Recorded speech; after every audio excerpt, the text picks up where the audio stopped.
দ্বিতীয় লেকচার, কীভাবে এইচটিএমএল শুরু করব।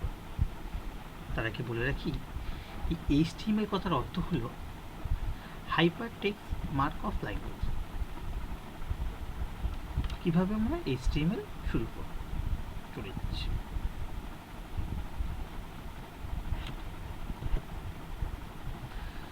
আমরা একটা টেক্সট ফাইল জাস্ট শুরু করেছিলাম আগের পর্বে, এখন আমরা নতুন একটা ফাইল জাস্ট করব।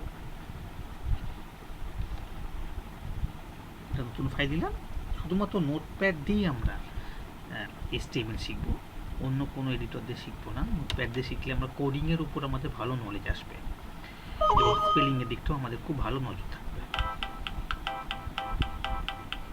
যাই হোক, আমরা শুরু করতে চলেছি আজকের সেকেন্ড লেকচার।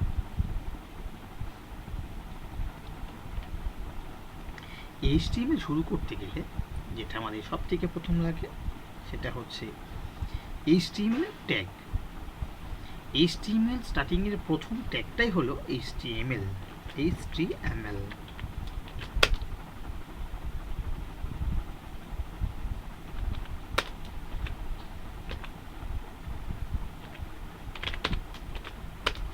এভাবে ট্যাগ দিয়ে শুরু এবং শেষ করতে হয়।